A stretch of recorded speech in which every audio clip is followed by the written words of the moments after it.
Good morning and welcome to day, I have to look, welcome to day 247 of the Chronological Bible in a Year. Today we are in Ezekiel chapters 40 through 43. In chapter 40, we're starting in verse 38, but I would like to back up to verses 1 and 2 real quickly, which gives us the context of where we are and what we're doing here. It's the in verses 1 and 2, we find out that it is the 25th year of captivity and the 14th year since Jerusalem, the city, was captured by the Assyrians.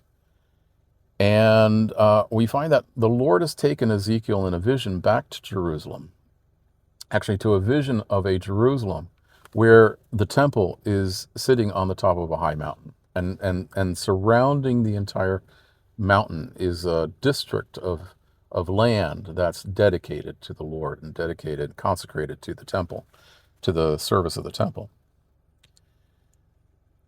And this man in verse 4, this brazen man, this fiery brass colored man, says to Ezekiel in verse 4, "Son of man, look with your eyes and hear with your ears and fix your mind on everything I show you. For you were brought here so that I might show them to you. For you were brought here so that I might show them to you. Declare to the house of Israel everything you see." And so here is the purpose. Ezekiel is being shown this so that he might document it and declare it, write it down in the presence of the elders of Israel. Who is this man? We don't know for certain, aside from the fact that he's a representative of God. And he knows the detail of the temple perfectly. So I'm just going to call him the designer. And then in verse 38 of chapter 40, the designer, if you will, brings Ezekiel into the northern gate. And then there are chambers inside the gate. It's not just a gate, it's a gate with a tunnel. And there are chambers to each side, to either side of the tunnel. And in those chambers are places for the slaughter of the sacrifice, the sin sacrifices that the priests were making in the temple. In verse 43, we have this grand finale of the vision. Ezekiel is brought to the gate that faces towards the east, towards the rising of the sun. And in verse 2, it says, "And behold, the glory of the God of Israel came from the way of the east. His voice was like the sound of many waters, and the earth shone with his glory." In verse 3, Ezekiel says he becomes afraid because this was the same spirit that destroyed the city in his earlier vision in chapters 8 and 9, when Ezekiel was shown the abominations of the temple and the judgments against Jerusalem because of it. By contrast, here in chapter 3, here in chapter 43, verses 10 through 12, the messenger, or the designer, says to Ezekiel, "Son of man, describe the temple to the house of Israel, that they may be ashamed of their iniquities, and let them measure the pattern.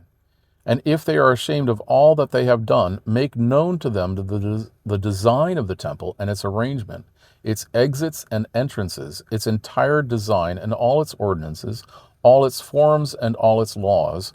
Write it down in their sight so that they may keep its whole design and all its ordinances and perform them. This is the law of the temple. The whole area surrounding the mountaintop is most holy. Behold, this is the law of the temple."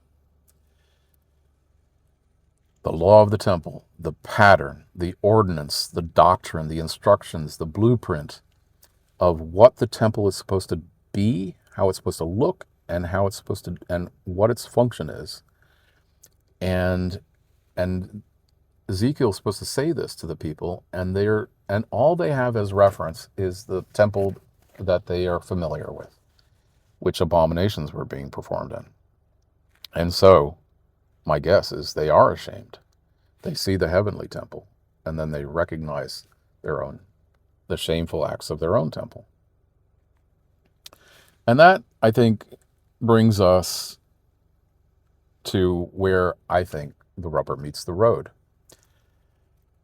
1 Corinthians 6, our brother Paul tells us that once we have the Spirit of God inside us, we are like a pattern of the temple. And starting in verse 12, but landing in verses 19 and 20 in 1 Corinthians 6, Paul says, "Or do you not know that your body is the temple of the Holy Spirit, who is in you, whom you have from God? And you are not your own, for you were bought at a price. Therefore glorify God in your body and in your spirit, which are God's." When you and I carry our physical bodies into the physical presence of sin, we do the equivalent of what ancient Israel did. We bring our abominations into the temple. So we need to be very careful, brothers and sisters, of the company that we keep, the media we imbibe, the ideas we entertain, the glances at things and stuff and people, the coveting that we have in our hearts. And this is something I've done recently and I continue to do probably almost on a daily basis, and that is to let God do an inventory of my heart and to have him check and see where it is that I am not in line with what he wants for my life. Let's model our lives. Let's use as a template the temple that is being described here, which is Jesus, the living temple, the living word. And let's conform our lives to him. Go with God today, brothers and sisters. I don't know if this touched you. I hope it did.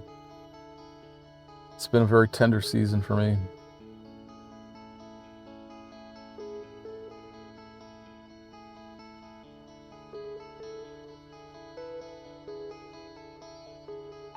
Yeah, so let's have a good day. Bye. Have a good day. Bye.